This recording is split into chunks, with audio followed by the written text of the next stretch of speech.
और चलिए सिद्धार्थनगर से खबर आपको बता दें। देखिए, मतदान का आज दिन है। उत्तर प्रदेश की 14 सीटों पर मतदान किए जा रहे हैं। अलग अलग राज्यों में मतदान चल रहा है, लेकिन इसी बीच सिद्धार्थनगर से खबर, जहां डुमरियागंज में 2 जगह मतदान का बहिष्कार हो गया है। बांसी विधानसभा के जाल्हेखोर में चुनाव का बहिष्कार हो गया है। डुमरियागंज के ग्राम पोखरा काजी में चुनाव का बहिष्कार हुआ है। गांव की सड़क नहीं बनने से ग्रामीण नाराज बताए जा रहे हैं। मौके पर प्रशासन के अधिकारी ग्रामीणों से चर्चा कर रहे हैं।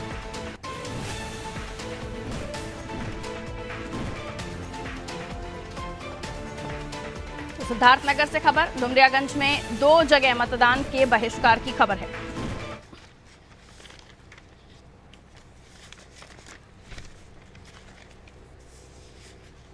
देखिए, डुमरियागंज यहां बांसी विधानसभा के जालेखोर में मतदान का बहिष्कार किया है। ग्रामीण नाराज हैं समस्या को लेकर, सीधे तौर पर बहिष्कार किया है। सड़क नहीं बनने से, देखिए आज़ादी के इतने सालों बाद भी अगर किसी गांव में सड़क नहीं है तो ये अपने आप में सोचने का विषय है कि विकास के दावे कहाँ किए जाते हैं फिर। हालांकि आप जब राजनेताओं से चर्चा कीजिए इस बारे में तो उनका ये तर्क होता है कि अगर कुछ परिवार एक जगह पर जाके बस जाएं तो वो एक गांव निर्मित हो जाता है। इस तरह के तर्क दिए जाते हैं। बहरहाल मौके पर प्रशासन के अधिकारी पहुंचे हैं। ग्रामीणों से मतदान करने के लिए इन्हें समझाइश दी जा रही है। चलिए चर्चा करते हैं। उत्तर प्रदेश की 14 सीटों पर मतदान हो रहा है, जिनमें से एक सपा के पास है और उसके अलावा भी आप आंकड़े देखिए तो 9 सीटें बीजेपी ने जीती थी। लेकिन इस बार चुनौती बीजेपी के सामने, क्योंकि 80 की 80 सीटें जीतने का बीजेपी दावा कर रही है। 4 बसपा गठबंधन पे चुनाव हुआ था 2019 में, लेकिन इस बार काफ़ी जो है चर्चाएं इसलिए भी हो रही हैं क्योंकि ये तीसरा टेन्योर होगा प्रधानमंत्री नरेंद्र मोदी का। और इस बार हम देख रहे हैं कि बीएसपी नहीं है साथ में, सपा कांग्रेस इंडिया अलायंस में गठबंधन में है। मिलियन मेहमानों से टेलीविजन स्क्रीन पर आपको दिखाई दे रहे हैं। बालकृष्ण पांडे जी, बहुत बहुत स्वागत करती हूँ आपका। अशोक तिवारी जी, आपका भी बहुत स्वागत करती हूँ। सर सपा से हमारे साथ जुड़े हुए राजेंद्र सागर जी कांग्रेस से हमारे साथ जुड़े हुए। नीरज मेहरे जी हमारे साथ वरिष्ठ पत्रकार है जुड़े हुए। नीरज जी, बहुत सारे मुद्दे, बहुत सारी बातें, लेकिन उसी बीच जब ऐसी खबर आ जाए कि सड़क नहीं है इसलिए बहिष्कार किया जा रहा है डुमरियागंज की विधानसभा में, क्या कहेंगे सर? सब सारे दावे एक तरफ और जनता अगर इन तमाम मुद्दों के बावजूद भी अपनी प्रायोरिटीज, अपनी मूलभूत सुविधाओं पर बात कर रही है और मत प्रतिशत भी देखें तो बढ़ना शुरू हो चुका है, क्योंकि सुबह से लोग पहुंच रहे गर्मी की वजह से वोट कास्ट करने के लिए। मुद्दे तमाम हों, लेकिन अब ये खबर बताती है कि जनता अपने अधिकार का सही चयन करना जानती है। नीरज सर आपकी आवाज नहीं आ रही है, देखिए म्यूट तो नहीं है। जी पारुल जी, इससे पहले अलीगढ़ में भी यही हुआ कि चुनाव का वहां बहिष्कार किया गया था और पानी और बिजली मूलभूत समस्या थी। उसके बाद मथुरा में हुआ, उन्नाव में हुआ और अब ये डुमरियागंज की जो घटना आप बता रहे हैं, लोग बहिष्कार कर रहे हैं। तो निश्चित रूप से जो मूलभूत सुविधाएं हैं वो लोगों को नहीं मिल पा रही हैं। इस चीज को कोई स्वीकार करने को तैयार नहीं है। और जो चुनाव हो रहा है इस समय 14 सीटों की जिनकी हम चर्चा कर रहे हैं उत्तर प्रदेश में, इनमें से 4 सीटें बसपा के पास थी और 1 सीट समाजवादी पार्टी आजमगढ़, 3 सीट बसपा के पास, 1 सीट समाजवादी के पास, 10 सीट भाजपा के पास। आंकड़ा करेक्ट होगा जी, हो सकता है हमारा आंकड़ा थोड़ा सा गलत हो। इन सब सीटों पे चुनाव हो रहा है। निश्चित रूप से इस बार बदलाव की कोशिश जो जनता कर रही है, जिस तरह से हम और आप देख रहे हैं कि जनता समझदार हो गई है, बात नहीं करती है, बात करने की बजाय वोट डालने में ज्यादा विश्वास रखती है। और इन सीटों में सबसे महत्वपूर्ण जो सीटें हैं वो फूलपुर है, जहां से हमारे देश के 2 प्रधानमंत्री हुए, पंडित जवाहरलाल नेहरू और लाल बहादुर शास्त्री। वहीं अगर हम प्रयाग की बात कर लेंगे तो इलाहाबाद से भी सदी के महानायक अमिताभ बच्चन ने 1984 में चुनाव जीता था। आजमगढ़ भी महत्वपूर्ण सीट मानी जा रही है, क्योंकि यहाँ से भी उत्तर प्रदेश के 3 मुख्यमंत्री चुनाव लड़ चुके हैं, राम नरेश यादव जी, मुलायम सिंह यादव जी और अखिलेश यादव जी। तो बहुत महत्वपूर्ण ये चुनाव है और इसमें चूंकि बाहुबलियों का भी अपना वर्चस्व लगा हुआ है, चाहे वो धनंजय सिंह हो या राजा भैया हो। पिछली बार चुनाव में हालांकि सुभाषपा भारतीय जनता पार्टी के साथ नहीं थी, इस बार उनके साथ आ गई है। तो देखिए सुभाषपा क्या उनको फायदे दिला पाती है कि नहीं दिला पाती है, क्योंकि सुभाषपा का खेल अभी भारतीय जनता पार्टी घोसी के उपचुनाव विधानसभा का जो हुआ था उसमें देख चुकी है कि सुभाषपा वहां चुनाव जिताने में नाकाम रही और वो सीट समाजवादी पार्टी ने जीत ली थी। तो पारुल जी, चुनाव में जो मेन मूलभूत सुविधाओं की बात होती है, मुद्दों की बात होती है, उन पे वोट नहीं मांगे जा रहे हैं। देश के प्रधानमंत्री से लेके कोई भी व्यक्ति हो, एक ही बात कहते हैं, मंदिर मस्जिद इन सब चीजों की चर्चा होती है, मंगलसूत्र की चर्चा होती है। जब देश के प्रधानमंत्री देश में 10 साल शरीयत की चर्चा होती है, बहुत जब आपका नंबर आए तो जब आपका नंबर आ जाएगा तो ठीक रहेगा। मैं जो बात कह रहा हूँ वो आपको नहीं पता होगी, मुझे लगता है। डिस्टर्बेंस आ रहा है, नहीं पता है, बिल्कुल पता है। समीक्षा बालकृष्ण पांडे जी, अभी डिबेट शुरू हुई है। बालकृष्ण पांडे जी, मतदान चल रहा है, बारी बारी का इंतजार कीजिएगा। पारुल जी, तटस्थ समीक्षक रखना चाहिए, विचारधारा से नहीं, आप हमें मत बताइए कि समीक्षक किसको रखना चाहिए किसको नहीं रखना चाहिए। आपकी बारी आएगी तब आप बोलिएगा, प्लीज डेकोरम का पालन कीजिए। देश के प्रधानमंत्री 10 साल इस देश का नेतृत्व कर चुके हैं। उन्होंने सड़कों का जाल बिछाया, आधा लोगों को आयुष्मान कार्ड से जोता, उज्ज्वला योजना आपने दी, घर लोगों को मकान दे दिए। उन पे वोट भारतीय जनता पार्टी नहीं मांग रही है। देश में वोट मांग रही है, मंदिर के नाम पे मांग रही है, वोट मांग रही है हिंदू मुसलमान के नाम पे मांग रही है। तो इन सब चीजों को नहीं आना चाहिए। मूलभूत चीजें, महंगाई, बेरोजगारी आनी चाहिए। दीवानगी है लोगों में, नीरज सर, दीवानगी है लोगों में। हमारी टीम जब ग्राउंड पर थी तो हमें कई ऐसी बाइट लोगों से सुनने को मिली कि उन्हें किसी चीज से मतलब नहीं है, सिर्फ उन्हें मोदी चाहिए। उन्हें किसी चीज से मतलब नहीं है, सिर्फ वो मोदी को वोट करना चाहते हैं। ऐसे भी लोग हैं सर, उनको आप क्या समझाएंगे? कई सारे मूलभूत मुद्दे हमने उनके सामने रखे, कई सारी बातें, तो उन्होंने कहा कि नहीं, हम सारी चीजें एक तरफ, लेकिन वो मोदी को वोट करना चाहते हैं। ऐसी दीवानगी भी है लोगों में, वहां हम क्या करेंगे? बिल्कुल सही बात है। बहुत सारे वोटर जो कोर वोटर हैं, भारतीय जनता पार्टी के हों या किसी अन्य दल के हों, जो कोर वोटर होता है वो तो निश्चित रूप से अपनी पार्टी की बात करेगा। इसमें कोई बुरा मानने की बात नहीं है, निश्चित रूप से होना भी चाहिए। अगर हम किसी दल का समर्थन करते हैं तो खुलेआम करेंगे, हम छुपके क्यों करेंगे? तो जो कोर वोटर है वो तो जैसे भी नाम कह ही रहा है, वो तो मोदी जी कह ही रहा है। प्लीज उसको चेक करवाइए। ठीक है, मैं लौट रही हूँ नीरज सर आपके पास से। हमारे साथ बालकृष्ण पांडे जी जुड़े हुए हैं।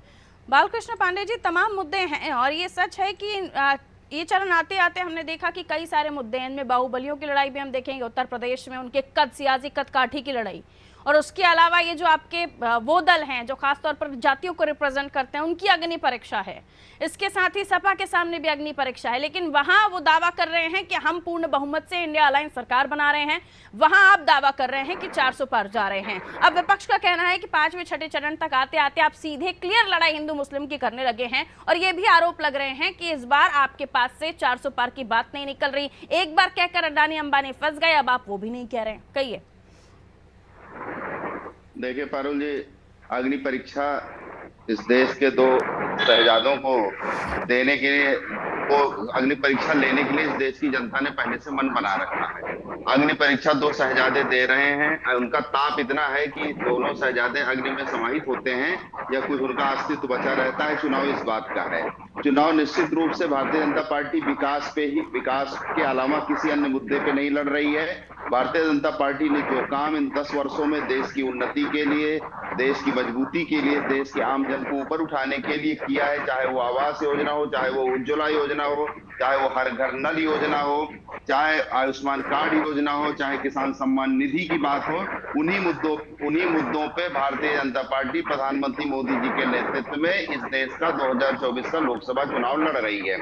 दूसरी बात कि अभी हमारे विश्लेषक जी कह रहे थे ऐसा जनता का ऐसा मत है, राम मंदिर फैन या कुछ और चल रहा, तो प्लीज उसे देखिए आप। मेरी तरफ तो ठीक है, आप फैन वगैरह चल रहा है, आपकी ऑडियो में डिस्ट्रक्शन आ रहा है सर। नहीं चलता मेरे आसपास, जिसका चल रहा है उसको चेक कराइए। ठीक है, बालकृष्ण पांडे जी लौट रही हूँ सर अब आपके पास। मैं अशोक जी, वादे हैं, दावे हैं, पहले 79 अब तो 80 कहने लगे, और फिर विपक्ष का ये भी कहना है कि आप लोगों में एक मत तो है नहीं, संख्या में भी एक मत नहीं है। केजरीवाल कुछ और दावा कर देते हैं, खड़गे जी आते हैं वो कुछ और कहने लगते हैं, वो 200 की बात करने लगते हैं, केजरीवाल कुछ और बातें करने लगते हैं। तो पहले से एक मत दिख नहीं रहा था, अब गठबंधन है, अभी भी संख्या में एक मत नहीं दिख रहा है। बीजेपी कहती है हम कम से कम एक संख्या के साथ तो चल रहे हैं, और उसके बाद कई ऐसी जगहों से अब हम देख रहे हैं कि समीकरणों को आपने भी बिठाने की कोशिश की है। आरक्षण पर आकर ये जो 6th और 7th फेस है ना सर पूर्वांचल का, यहाँ पर आरक्षण पर आकर पूरी लड़ाई दिख रही है। आप कह रहे हैं हम मुस्लिम आरक्षण देंगे, वो कह रहे हैं मुस्लिम आरक्षण आने नहीं देंगे।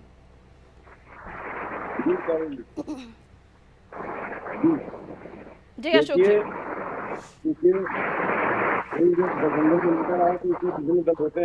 गर्मी है, मुझे समझ में आ रहा है, काफी ज्यादा टेम्परेचर है, लेकिन चैनल की भी अपनी मजबूरियां हैं सर। ऑडियो में आपके पंखे कूलर की आवाज आ रही है, प्लीज उसे दिखवा लीजिए। आप लोगों के आसपास कहीं कूलर पंखा चल रहा हो तो उसे दिखवा लीजिए। ठीक है, कहिए अशोक जी। जब कोई गठबंधन बनता है तो इसमें विभिन्न दलों को लेकर बनता है, जाहिर है इसमें जो है अंतर होता है, लेकिन उस समय कोई अंतर नहीं है। वर्तमान परिदृश्य में सभी लोग एक हैं, एक साथ हैं, सबका एक ही उद्देश्य है, इस देश को एक अच्छी सरकार देना, इस देश को जो है सुचारू रूप से चलाना, इस देश की महंगाई को कम करना, इस देश में बेरोजगारी को दूर करना, ये सभी का उद्देश्य जो भी हमारे संगठन में है, हमारे जो गठबंधन में लोग, इस पर हम लोग एक मत हैं, इस पर कोई दो मत नहीं है। मूल मुद्दों पर हम लोग एक मत हैं और एक मत होकर कार्य कर रहे हैं। जनता भी समझ रही है, जनता इसीलिए हमें वोट दे रही है, जनता हर चीज समझ रही है। जनता समझती है कि परिवर्तन करना है, बदलाव करना है, जो सरकार है उस सरकार की नहीं कर पा रही है, सरकार हमको डालना है और इसी पर चुनाव हो रहा है।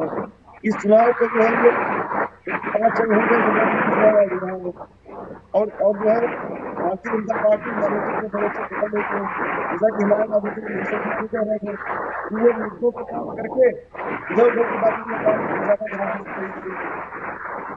मैं लौटूंगी सर आपके पास, मैं लौटूंगी आपके पास। मैं कुछ ब्रीफिंग अपने दर्शकों को दे दूं जो वोट परसेंट हमारे पास आए हैं मैं आपके पास, तब तक आपके ऑडियो पे चेक करा लेते हैं। देखिए अम्बेडकर नगर में इस वक्त जो वोट परसेंट सामने आया है वो 14% सामने आ गया है। आजमगढ़ में जो ये 12 बजे तक का अब तक 12% ओवरऑल मत प्रतिशत सामने आया है। ये 10 बजे तक का आंकड़ा मैं आपको दे रही हूँ, 9 से 10 बजे तक का। और बस्ती की अगर मैं बात करूं तो बस्ती में 14% मतदान हो गया। डुमरियागंज आप देख लीजिए, फूलपुर, यहाँ इस पर सबकी नजरें गड़ी हुई हैं, लेकिन 7% तक ही अभी यहाँ पर मतदान हुआ है। ये हम जो लगातार जो चरण देख रहे हैं उसमें हम ये भी महसूस कर रहे हैं कि जो हाई प्रोफाइल सीटें हैं उनमें वोट परसेंट बहुत धीरे बढ़ना शुरू होता है। ये कोई लॉजिक है, जनता कुछ और सोच कर जाती है, खैर, लेकिन ये हम देख रहे हैं। श्रावस्ती यहाँ पर भी सबकी नजरें हैं, 9% अब तक का वोट परसेंट। प्रयागराज देख लीजिए 9% अभी तक सामने आया है। और इन जो हमने चार पांच चरण देखे हैं इनमें ये ज़रूर महसूस किया है कि जो हाई प्रोफाइल सीटें हैं, जो जिन सीटों पर सबकी नज़रें गड़ी हुई हैं, वहाँ पर ज़रूर ये हो रहा है कि जो वोट परसेंट है वो बहुत धीरे चढ़ रहा है। और देखिए अभी हम बात कर रहे थे डुमरियागंज की, डुमरियागंज में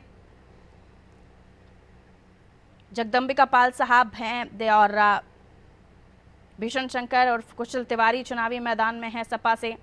और जो हाई प्रोफाइल नाम है इस चुनावी मैदान में उत्तर प्रदेश से, जिनमें मेनका गांधी हैं, कृपा शंकर जी हैं, भीष्म शंकर जी हैं, जगदम्बिका पाल जी हैं, दिनेश लाल निरहुआ जी हैं, धर्मेंद्र यादव, लालजी वर्मा, ये तमाम नाम हैं जो इस चुनावी मैदान में, चुनावी रण में हैं। और आज इनके मुस्तकबिल का फैसला जनता करने जा रही है ईवीएम में। आज कैद हो जाएगी इनकी किस्मत। मेहमान वापस से हमारे साथ जुड़े हुए हैं।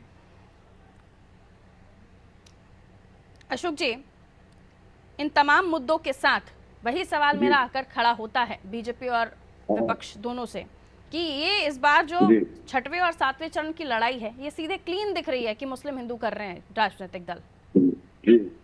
देखिए जो भी कुछ कर रहे हैं वो चीज इसका असर नहीं पड़ रहा। जनता पूरी तरह से अच्छा चाहती है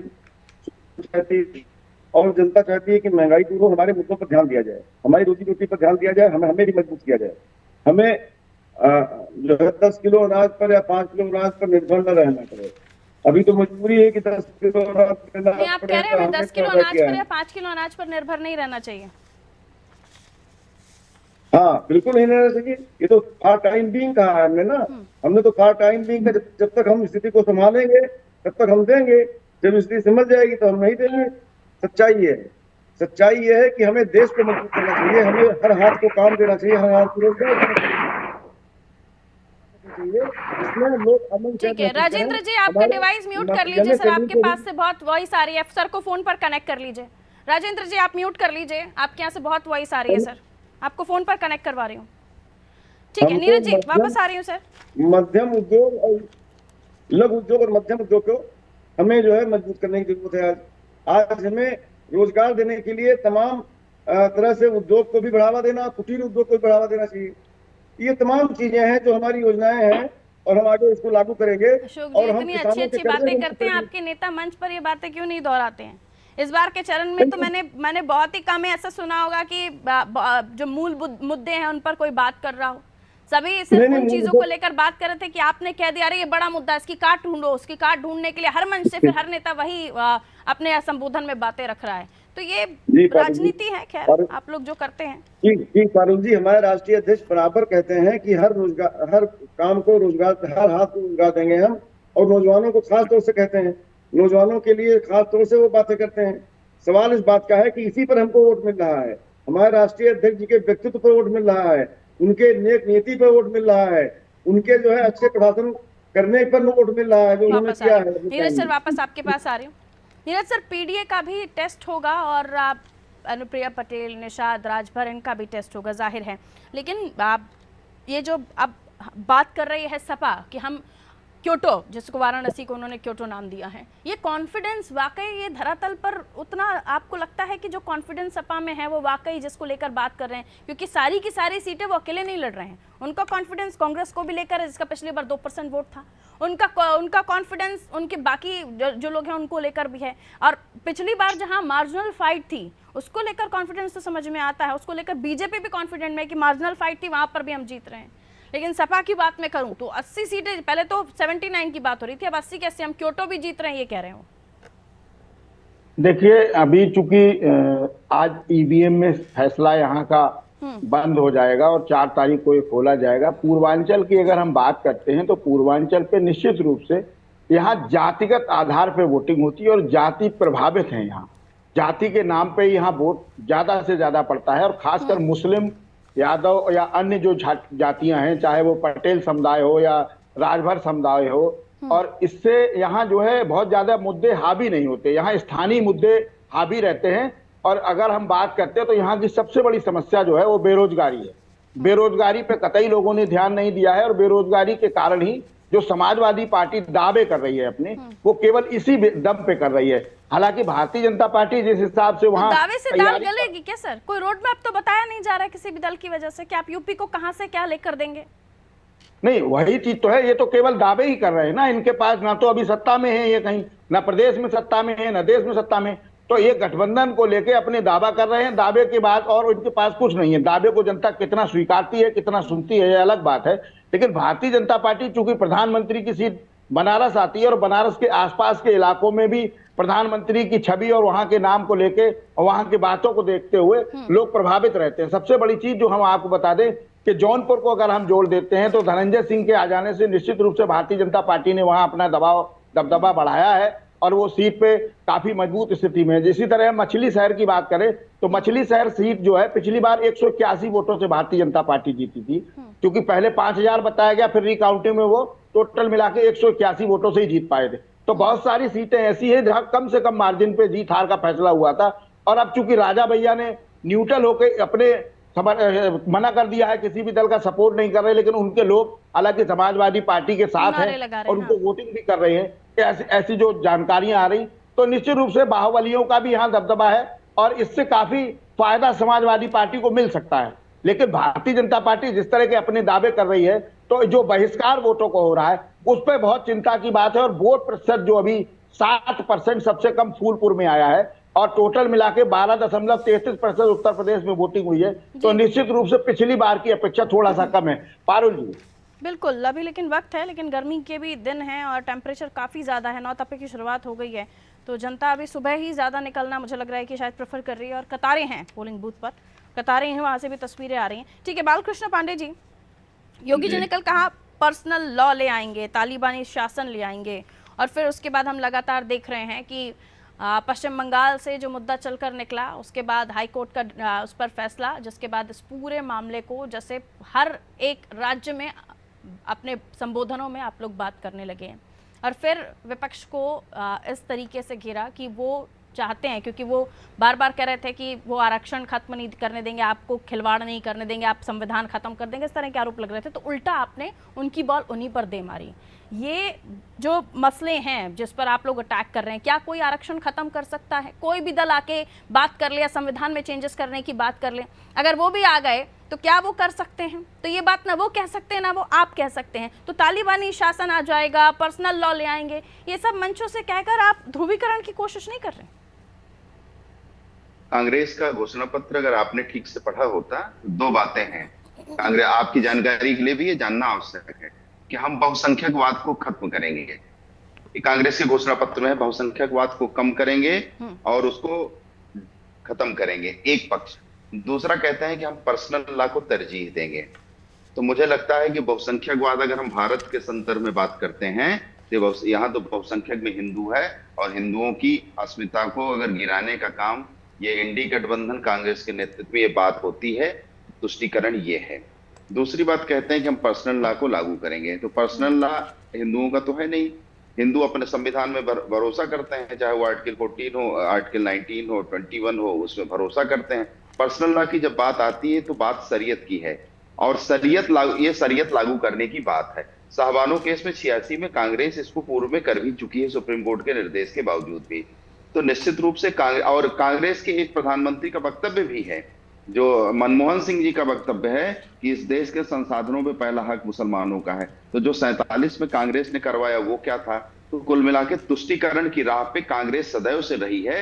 धर्मनिरपेक्षता की आड़ में तुष्टीकरण करना और इस देश के हिंदुओं को गुमराह करना, इस देश के बहुसंख्यकों को दबा के रखना, इस देश के बहुसंख्यकों की जो अस्मिता है, जो उनकी सांस्कृतिक अस्मिता है, उसको नष्ट करने का प्रयास, कुत्सित प्रयास करना, एक कांग्रेस और समाजवादी पार्टी और इंडी गठबंधन के दलों का जो कुकृत्य है, ये लगभग 47-48 के बाद से ही चलता आ रहा है और ये स्पष्ट जान लें, धर्मनिरपेक्षता की आड़ में तुष्टीकरण नहीं चलेगा। इसका भंडाफोड़ भारतीय जनता पार्टी करती रहेगी। कांग्रेस की तरफ जा रही हूँ। राजेंद्र जी, आवाज मिल रही है आपको मेरी? राजेंद्र जी, बीजेपी कह रही है कि आपके घोषणा पत्र में ही बहुसंख्यक और पर्सनल लॉ का जिक्र था, इसलिए ये बात आपसे पूछी जा रही है और ये कहा जा रहा है कि आप लोग जिस तरीके का पर्सनल लॉ या फिर तालिबानी शासन लेकर आना चाहते हैं, इसलिए बीजेपी चाहती है कि उन्हें जिताया जाए। क्या जवाब है आपके पास? आपके घोषणा पत्र में ये सब है, वो कह रहे हैं। पारुल जी, वाटसप यूनिवर्सिटी का ज्ञान बहुत बुरा होता है और मेरे जो भाई बैठे हुए हैं यहाँ बीजेपी की तरफ से, पांडे जी, घोषणा पत्र पे बात करिए, जो बात पहली बार बोल रहे हैं। अगर उन्होंने हमारा घोषणा पत्र पढ़ा होता तो शायद उनको ये सब कहने की जरूरत नहीं पड़ती। आज पूरे देश की जनता ने घोषणा पत्र पढ़ा है और वो उसी घोषणा पत्र को पढ़ के जो है इंडिया गठबंधन को वोट कर रहा है। महिलाओं के लिए, युवाओं के लिए, किसानों के लिए, श्रमिकों के लिए, हर किसी के लिए उसमें कुछ ना कुछ दिया हुआ है।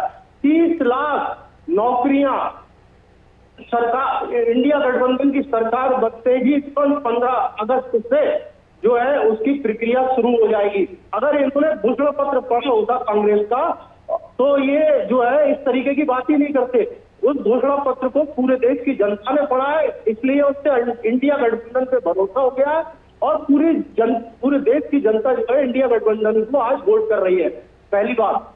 दूसरी बात, ये जो ध्रुवीकरण की बात कर रहे हैं तो इनसे कहिए, पहले याद कीजिए, अभी चंद दिन पहले ही प्रधानमंत्री जी ने खुद अपने मुंह से स्वीकार किया कि मैं आज के बाद हिंदू मुसलमान नहीं करूंगा।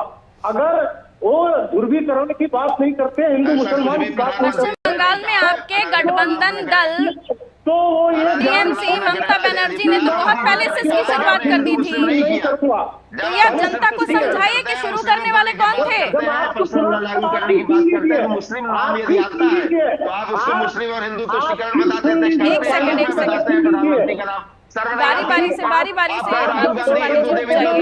करता है, कहता है कि हिंदू धर्म के किसी एक सेकंड बालकृष्ण पांडे जी सुनने दीजिए, मैं उन्हीं से सवाल पूछ रही हूँ। रुक जाइए बालकृष्ण पांडे जी, सुनने नहीं देंगे तो समझ में कैसे आएगा वो बोल क्या रहे। अगर मैं इनकी बात पे एक बार भी नहीं बोला, मैं चुपचाप सुन रहा था इनको। तो अगर प्रधानमंत्री जी ने ये एक्सेप्ट किया है तो ये ध्रुवीकरण ये लोग कर रहे हैं। बात उसके बाद ये अभी शहजादे गा रहे थे अब इनसे पूछिए इनके घर में या इनकी पार्टी में किस व्यक्ति ने अपने घर के परिवार की एक की भी उंगली कटवाई है। उस परिवार ने 200 लोगों की शहादत दी है देश के लिए। और ये जो शहजादा गाते हैं ना, अगर एक इनके परिवार में से एक की किसी की उंगली भी मैं कटी हो, आप ही की बातों पर जवाब ले लेती हूँ। आपने आरोप लगा दिए। अब बालकृष्ण पांडे जी अरे आपकी सरकार में गोधरा में जला दिए, आपके पास आ रही बालकृष्ण पांडे जी, आपके पास आपको शहादत नहीं समझ में आती। बालकृष्ण पांडे जी आप महंगाई मुद्दा है जो अरे भाई ये तुष्टीकरण वाली कहानी है। मुस्लिम तुष्टीकरण करने वाले ये लोग, इनको हिंदू धर्म से नफरत है। हिंदू धर्म से नफरत करने वाले लोग जब हर धर्मनिरपेक्षता की करते हैं, इनको सर्व नहीं है। बारी बारी से बोलिए प्लीज, खिचड़ी मत पकाइए। ठीक है, अब बालकृष्ण पांडे जी आप बोल लीजिए। अब रुकिए राजेंद्र जी, वापस आ रही हूँ आपके पास। कहिए बालकृष्ण पांडे जी, सब बीच में बोलेंगे ना हमें सुनाई देगा ना दर्शकों को सुनाई देगा। अब बोलिए। बात जब ये गलत आरोप प्रधानमंत्री पे लगाते हैं, इसको प्रधानमंत्री स्पष्ट कर चुके हैं कि चूंकि इनके घोषणा पत्र में 2 बातें हैं। मैं आपसे भी पारुल जी कह दूं, क्यों बोला गया मुसलमान शब्द आया क्यों? वो घोषणा पत्र में 2 बातें हैं, बहुसंख्यकवाद को कम करेंगे और पर्सनल लॉ को मजबूत करेंगे। जब ये 2 बातें आती हैं तो इसका मतलब होता है कि शरीयत की बात कर रहे हैं और मुसलमान की बात कर रहे हैं। शरीयत को कोई पसंद करने वाला इस देश में नहीं है। ये शरीयत के समर्थक है और जब शरीयत के समर्थन की बात करेंगे तो भारतीय जनता पार्टी इस देश के 140 करोड़ को जनमानस को जागृत करने का काम करेगी कि कांग्रेस और इंडी गठबंधन के लोग इस देश में शरीयत को मजबूत करना चाहते हैं, लागू करने का काम करना चाहते हैं। जब आप मुसलमानों के हक की बात करेंगे कि इस देश के संसाधनों में फैलाव मुसलमानों का है, तो भारतीय जनता पार्टी ये जागरूक करने का काम करेगी कि धर्मनिरपेक्षता के नाम पे आप मुस्लिम तुष्टीकरण कर रहे हैं। धर्मनिरपेक्षता के नाम पे हिंदुओं का, ईसाइयों का, बौद्धों का अधिकार आपके बीच में प्रयास कर रहा है। ये आपका तुष्टीकरण है। राम जन्मभूमि के मंदिर बनने पे सुप्रीम कोर्ट में विरोध खड़े रहेंगे, विरोध करेंगे, तब भारतीय जनता पार्टी इस देश को जागरूक करेगी कि आप मुस्लिमों के साथ खड़े हैं, एक वर्ग के साथ खड़े हैं, मुस्लिम तुष्टीकरण के साथ खड़े हैं, शरीयत के साथ खड़े हैं, धर्मनिरपेक्षता के नाम पे आप ढोंग कर रहे हैं। बने हुए जब आप इस देश में दंगे कराएंगे, हिंदू मारे जाएंगे, तब ये कहा जाएगा ये दंगे आपने कराए, आपकी सरकार में हुए हैं, आप धर्मनिरपेक्षता के नाम पे ढोंग करते हैं। भारतीय जनता पार्टी आपके इस ढोंग का ढिढोरा पूरे देश में पीटती रहेगी। और नीरज सर को लाइए, बाकी सभी को म्यूट कीजिए। खिचड़ी वाली डिबेट नहीं करते हम, ये खिचड़ी वाली डिबेट नहीं करते हम। प्लीज इस बात को ध्यान रखिए, और फिर अगर आप लोग तू मैं की बहस करेंगे तो मैं म्यूट करवा दूंगी आपको। नीरज सर, अब क्योंकि 6वें चरण, अब लड़ाई बिल्कुल आप काउंटडाउन शुरू हो गया है, उल्टी गिनती शुरू हो गई है काउंटिंग की, ये यहाँ से कहा जा सकता है क्योंकि अब एक फेस और बाकी है। लगभग 80 से 90% इस बार के चरण में 90% तक चुनाव पूरा हो जाएगा। सवाल ये है कि जिस तरह से लोगों में हमने ज़मीन पर जब हमने जाकर जनता से बात की, जो वोटकास्ट, कई लोगों ने मुद्दों पर बात की, लेकिन कई लोगों ने अभी भी राम मंदिर का जिक्र किया।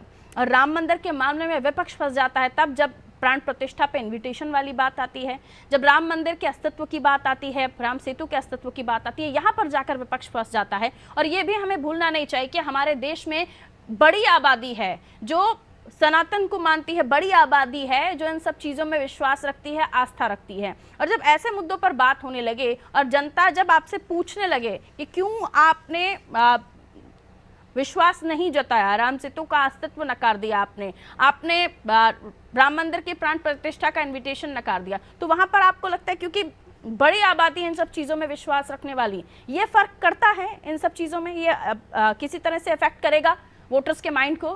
नीरज सर, देखिए पारुल जी, वोटर चूंकि बहुत समझदार है, वो दौर चला गया जब हम वोटर को कुछ नहीं समझते थे और वोटर को मूर्ख बनाया जा सकता था।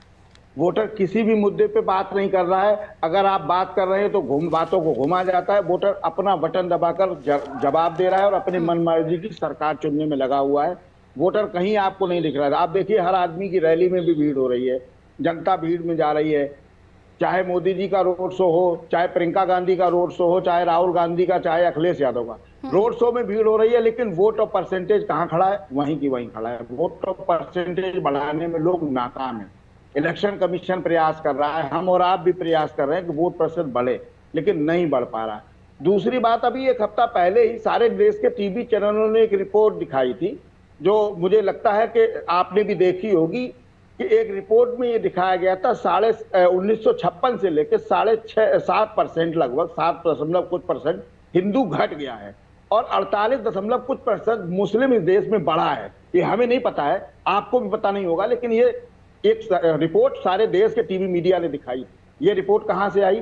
जब देश में 2021 में जनगणना होनी थी, जनगणना हुई नहीं, तो ये रिपोर्ट कहां से आ गई और टीवी पे कैसे आ गई? इस पर जो है आरजेडी के संभवतः सांसद हैं मनोज झा जी, उन्होंने राज्यसभा सदस्य हैं, एक टिप्पणी भी की थी कि शायद देश के प्रधानमंत्री को सपना आ गया है कि उनको कैसे दिखाई देगा जब जनगणना नहीं हुई तो ये वोट परसेंट मुस्लिम कहां से बढ़ गया देश में। और मोदी जी को जब ये पता चल सकता है, जो उन्होंने आरोप लगाए थे कि 400 पार जा रहे हैं हम, तो ये निश्चित रूप से उनको ये कैसे जानकारी मिली, ये उसका जवाब दे, लेकिन संभवतः इस पर किसी ने कोई जवाब नहीं दिया। हम और आप जो बात कर रहे हैं कि वोट परसेंट नहीं बढ़ रहा, नेता अपनी बात कह रहे हैं, जनता अपनी बात, जनता बहिष्कार जो वोटों का कर रही है, निश्चित रूप से ये निंदनीय है, चाहे वो सत्ता हो या विपक्ष हो। मुद्दों की बात करें, मुद्दों पे चुनाव होना चाहिए, हिंदू मुसलमान या जाति धर्म को हट के बात होनी चाहिए, मंगलसूत्र पे बात नहीं होनी चाहिए। जब हम सत्ता में रहे तो विकास की बात करें ना, हम 10 साल देश का प्रधानमंत्री रहे तो हम जिम्मेदार है ना, हम बताएंगे कि हमने आपको आयुष्मान से जोड़ा, मकान दिया, बिजली दी, घर घर। जी पारू, मुझे जवाब ये भी चीजें हैं कि अगर कोई आंखों के सामने चीजें हो रही हैं तो फिर उसे नकार भी नहीं सकते। कई ऐसे इंसिडेंट हुए जिसमें हमने कई सारी चीजों का जिक्र देखा, उसके बाद कई ऐसे इंसिडेंट जो महिलाओं के साथ हुए जिसमें हाथरस का जिक्र है, जिसमें मैनपुरी का जिक्र है, उस पर विपक्ष बीजेपी से सवाल पूछता रहा। संदेश खाली की बात हो या फिर स्वाति मालीवाल मामला हो, उसमें विपक्ष चुप हो जाता है। तो ये सेलेक्टिव तो है ना अपने अपने जगहों को, स्टेट्स को लेकर दोनों ही दल। बालकृष्ण पांडे जी सही कह रही हूँ? फिर उसके बाद जनता के बीच में आप तमाम मुद्दों के दावे करते हैं। इन्होंने अभी मंगलसूत्र की बात की। जब सैम पित्रोदा का बयान विरासत पे टैक्स का आएगा तो विरासत पे टैक्स तो हमारे यहाँ घरों में विरासत यही है कि कुछ गहने हैं, कुछ और चीजें हैं, कुछ जमीनें हैं। जब विरासत पे टैक्स की बात सैम पित्रोदा करेंगे, जो कांग्रेस के मेंटर हैं, कांग्रेस के एडवाइजर हैं, तब ये बात उठेगी कि ये मंगलसूत्र पे, ये गहनों पे कर लगाने की बात कर रहे हैं। ये बात कतई गलत नहीं है। ये कांग्रेस राजेंद्र जी ये कांग्रेस का ही वक्तव्य था सैम पित्रोदा के वक्तव्य पे, जो अमेरिका की पॉलिसी को भारत में लागू करने की बात करते हैं, लेकिन अमेरिका में उनको नहीं पता था सैम पित्रोदा। अब जब बयान आया तब तो था ना, अब बयान भी तो नहीं आ रहा है। अब भारतीय जनता पार्टी चोरी की बात भी तो कांग्रेस ने कर रही थी। तो जी भैंस चोरी और नल की टोटी, बिजली के तार, ये सब बातें कांग्रेस बात नहीं कर रही। ये तो बात नहीं। आजम खां की भैंस की चोरी हुई थी तो उत्तर प्रदेश की पुलिस ढूंढते हुए टहल रही थी ना, आजम खां के नाम पे। ये आपको नहीं जानकारी है क्या?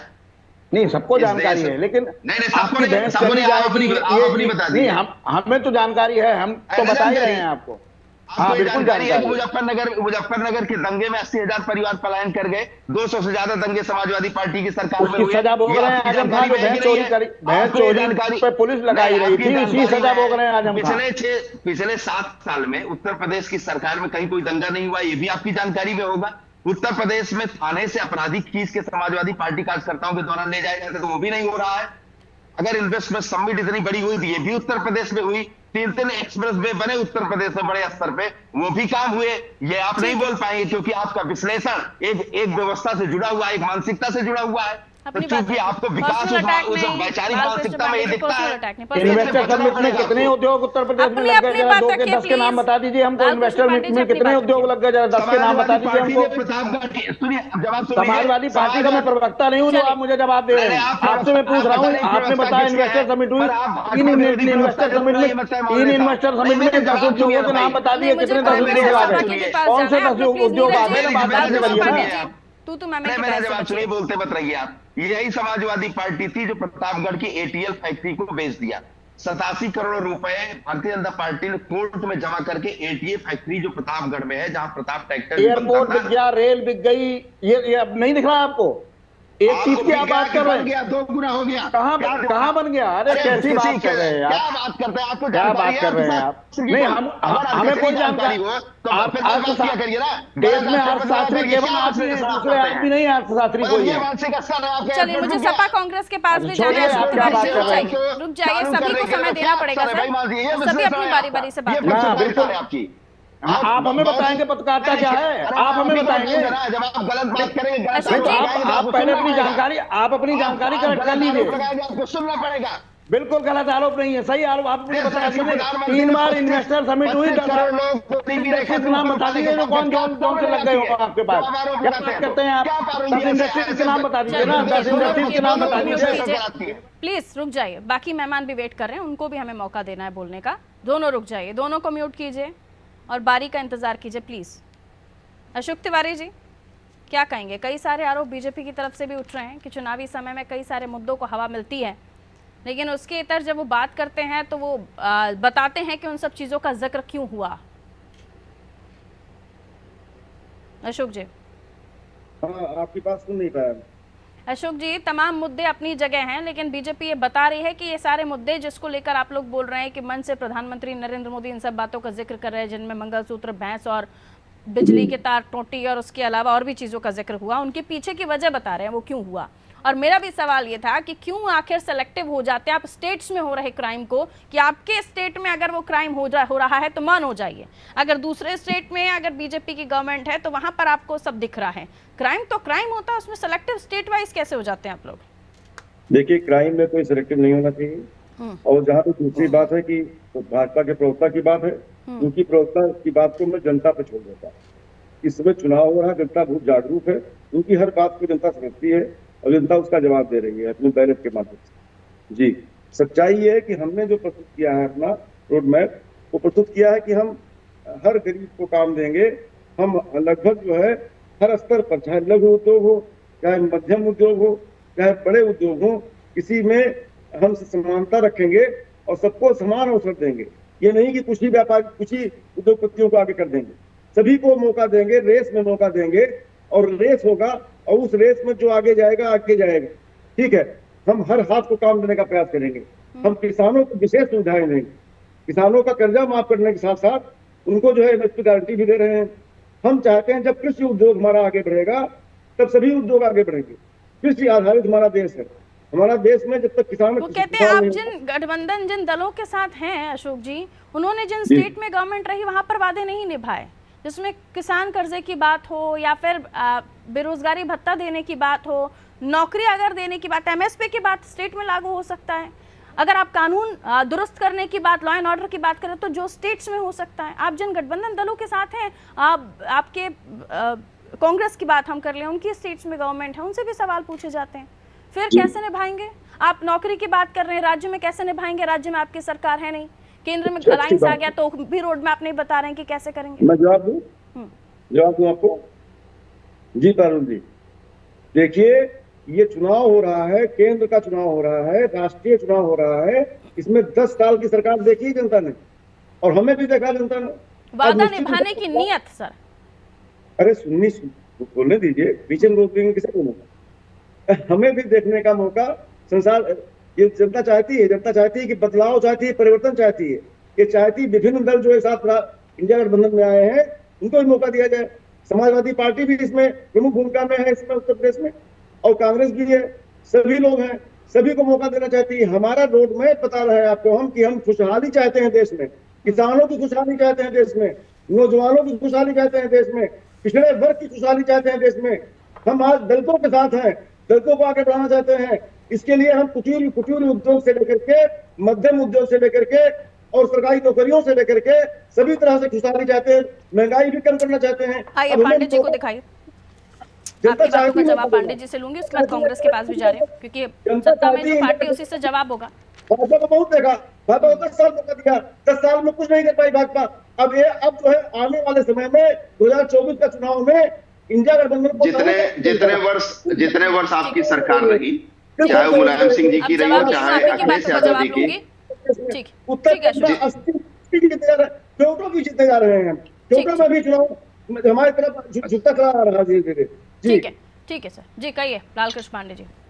देखिए, मैं इतना जानना चाहता हूँ, जितने वर्ष इनकी सरकार रही है, 17 तक इनकी सरकार रही है, उत्तर प्रदेश में जो इन्होंने फसलों के दाम तय किए थे गेहूं धान के, वो ये बता दें कितना तय किए थे और आज कितना है, दोनों की कंपैरेटिव स्टडी बता दें। दूसरा, शासन व्यवस्था को लेके ये बता दें कि शासन व्यवस्था इनके कालखंड में पूरे 5 साल में जब अखिलेश यादव की सरकार रही है तो किस स्तर पे रही है और क्या उसकी स्थिति रही है। क्या थानों से अपराधी खींच के समाजवादी जो अराजक तत्व हैं उनके द्वारा नहीं लाए जाते थे, ये आम बात थी। थाने बिके हुए थे, थानों में सिर्फ समाजवादी पार्टी की एक व्यवस्था चलती थी। आज की स्थिति आप देख लीजिए, प्रदेश में कहीं भी अराजकता की स्थिति नहीं है। आज बाहर से कंपनियां आ रही हैं, अपने उद्योग धंधे लगा रही हैं और ये विश्वास हो गया है कि अब उत्तर प्रदेश उस प्रकार का कुकृत्य वाला, सामाजिक कुकृत्य वाला, सामाजिक जो ये गुंडे थे उनके कुकृत्य वाला उत्तर प्रदेश नहीं रहा। योगी आदित्यनाथ के नेतृत्व में और मोदी जी के मार्गदर्शन में उत्तर प्रदेश बहुत मजबूत बन के उभरा है, शासन व्यवस्था मजबूत है। तो जो आप गन्ने का बकाया देख लें, सपा के शासनकाल में आंकड़े हैं, मैं कह रहा हूं पारुल जी, इनके गन्ने के बकाया का भुगतान योगी जी ने बड़ी मजबूती के साथ, बहुत तेजी के साथ करने का काम किया। ये किसानों की बात करते हैं, ये गन्ना किसानों का भुगतान तक नहीं कर रहे थे, चीनी मिलें चल नहीं पा रही थी। हमने नई चीनी मिलें भी शुरू की है उत्तर प्रदेश में, जो इनके द्वारा बंद कर दी गई थी। इनके द्वारा मैंने अभी पहले भी कहा कि प्रतापगढ़ की एटीएल फैक्ट्री मुलायम सिंह यादव ने बेच दिया था। अभी 87 करोड़ रुपए जमा करके पुनः उस फैक्ट्री को वापस लेके 1000 करोड़ का एमओयू साइन हुआ है वहां पे उद्योग धंधे लगाने के लिए। तो समाजवादी पार्टी के पास भ्रष्टाचार, दंगा, अराजकता, इसके अलावा इनके पास कोई विजन नहीं है, कभी भी कोई विजन रहा ही नहीं, और सिर्फ जातिवाद और तुष्टीकरण ये 5-7 काम समाजवादी पार्टी ने पूरे टाइम में किए हैं। वो भारतीय जनता पार्टी आपको करने नहीं देगी, न ये जनता आपको मौका देगी। जनता के हाथ में आपने छोड़ा है तो जनता आपका, वो कह रहे हैं राजेंद्र जी, जो आपकी चाहत है, आपकी मंशा है, वो आपको करने नहीं देगी, वो आपको अवसर नहीं देने वाली है। अशोक जी, ठीक है। राजेंद्र जी कहिए। जी पारुल जी कहिए सर। कई सारे आरोप बीजेपी आप पर लगा रही है, आपके मैनिफेस्टो से लेकर तमाम वो चीजें जो गठबंधन अलायंस मंचों से कह रहा है।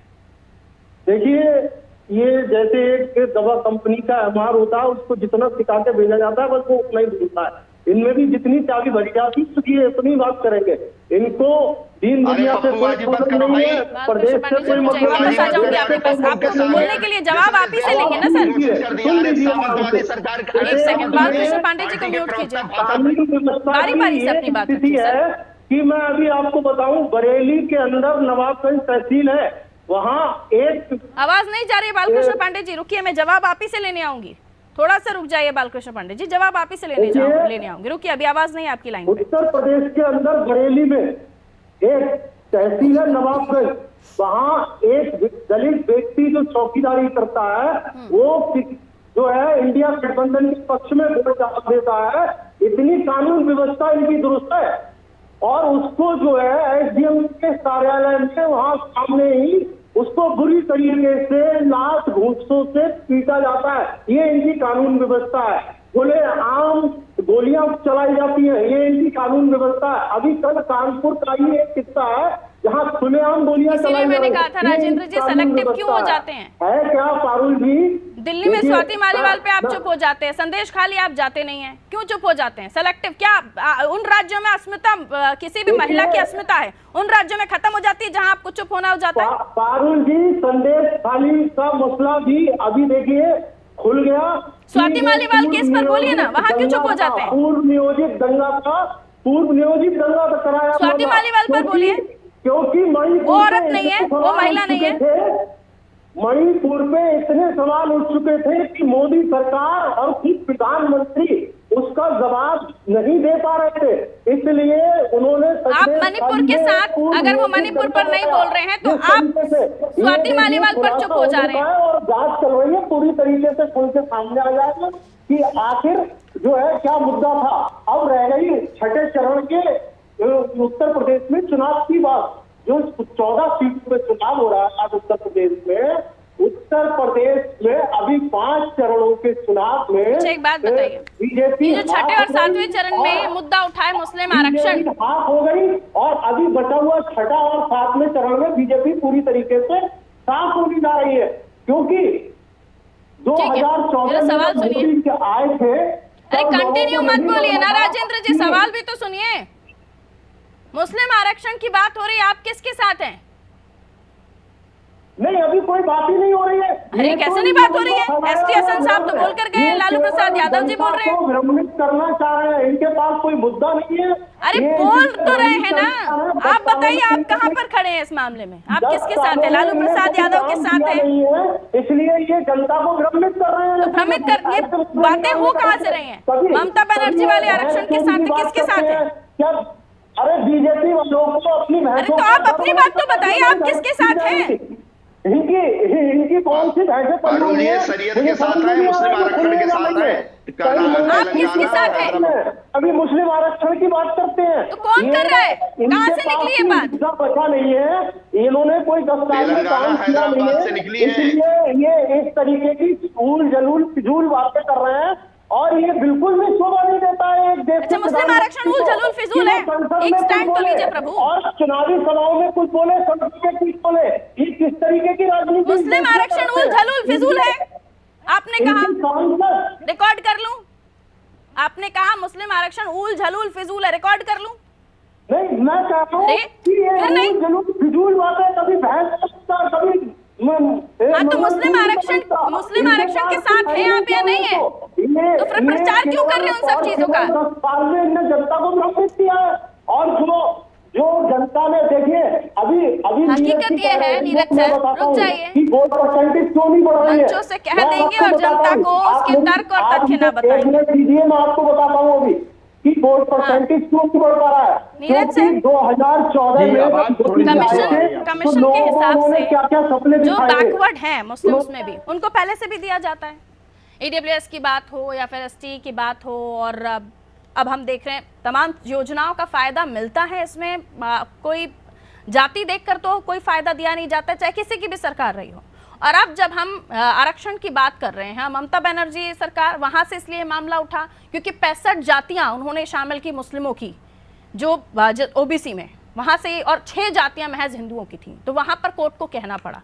लेकिन कमीशन की हम बात करें तो वो अलाउ करता है कि जो मुस्लिम्स में बैकवर्ड क्लासेस हैं उन्हें शामिल ओबीसी में किया जा सकता है। तो ये इसको हिंदू और मुस्लिम में डिवाइड करके राजनेता क्यों जनता के साथ भ्रम फैलाने की कोशिश कर रहे हैं, ध्रुवीकरण की कोशिश कर रहे हैं? इसमें दोनों ही बराबर हैं। वो 80% की बात, जो 80-20 की बात होती थी, अब क्लियर हिंदू मुस्लिम पर आ गई है। देखिए, चाहे इंडिया गठबंधन हो या भारतीय जनता पार्टी हो, दोनों ही लोग मूल मुद्दों से हट के बात कर रहे हैं।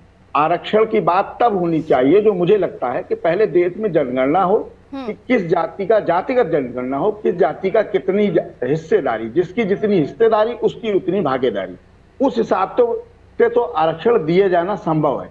जब आपके यहाँ कोई गिनती नहीं है कि कितने आदमी किसके हैं, कभी कोई कुछ कहने लगता है, कभी कोई कुछ कहने लगता है, तो उनकी बात अभी चुनाव में नहीं होनी चाहिए। चुनाव में होना चाहिए बिजली, पानी, विकास, सड़क, जो चुनाव में बहिष्कार हो रही, इन मुद्दों पे बात होनी चाहिए। वो करने को तैयार नहीं। अब क्योंकि मामला न्यायालय का था, उस पर टिप्पणी करना कोई उचित नहीं है। मेरे पास कम है। एक कमेंट बालकृष्ण पांडे जी, जिन बातों पर चर्चा होनी चाहिए वहां से दूर ले जाकर खींचकर कहीं और के मुद्दे उठाकर आप लोग मंचों से चिल्लाना शुरू कर देते हैं। मैं पारुल जी बता दूं, जिन बातों पर चर्चा होनी चाहिए वो माननीय मोदी जी की सरकार ने उसको करने का काम किया है, जो 60 सालों में नहीं हो चुका। मैं फिर कहता हूँ, 4 करोड़ से ज्यादा आवास, हर घर नल, अंत्योदय, सड़क को लेकर बहिष्कार की खबर मैंने शुरुआत में ही बता दी। सड़क को लेकर बहिष्कार की खबर है और इसको भारतीय जनता पार्टी गंभीरता के साथ लेती। कहीं छूट सकता है, एक जब हम बल्क में 60 सालों के कुशासन को झेल रहे होते हैं तो थोड़ा सा कहीं छूट सकती है चीजें, पर ये सबको पता है, आम मत है। ये भी बताते चलिए। दूसरा टेन्योर तो आपका चल ही रहा है, उत्तर प्रदेश में 6 साल, राज्य में भी, केंद्र में भी। सुन लीजिए, उत्तर प्रदेश में 6 साल से मेरी सरकार है, ये पूरा होते होते आपको सड़कों की समस्या उत्तर प्रदेश में, न जल की समस्या, न सड़क की समस्या, न आवास की समस्या, न स्वास्थ्य की समस्या, ये उत्तर प्रदेश में रह नहीं जाएगी, समाप्ति की ओर चली जाएगी। ये इनके कुशासन, विपक्षियों के कुशासन और 60 सालों की अराजकता और भ्रष्टाचार। आपके भाषणों में, आपके नेताओं के भाषणों में ये टॉपिक मैंडेटरी क्यों नहीं होते हैं?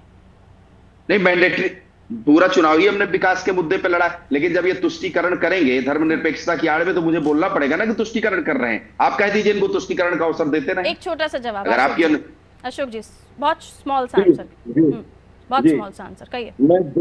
मैं देश और उत्तर प्रदेश के सभी देवतुल्य मतदाताओं से ये विनम्र अपील करता हूं कि देश की खुशहाली के लिए, किसानों की खुशहाली के लिए, नौजवानों की खुशहाली के लिए और आधी आबादी की खुशहाली के चलिए, लिए, समय सबकी इजाजत नहीं खुशहाली देता। के लिए अधिक से अधिक संख्या में मतदान करें। 6वें 7वें चरण के मतदाता वोट अधिक से अधिक परसेंट संख्या में बढ़े, मतदान इसकी करें। भी अपील कीजिए सर। जनता वोट करने के लिए निकले, इसकी भी अपील कीजिए। अगर जनता ही ना निकलेगी तो मुद्दों को कौन सुन रहा है अभी। खैर, बहुत बहुत शुक्रिया आप सभी का हमारे साथ जुड़ने के लिए। और उत्तर प्रदेश की 14 सीटों पर इलेक्शन हो रहे हैं।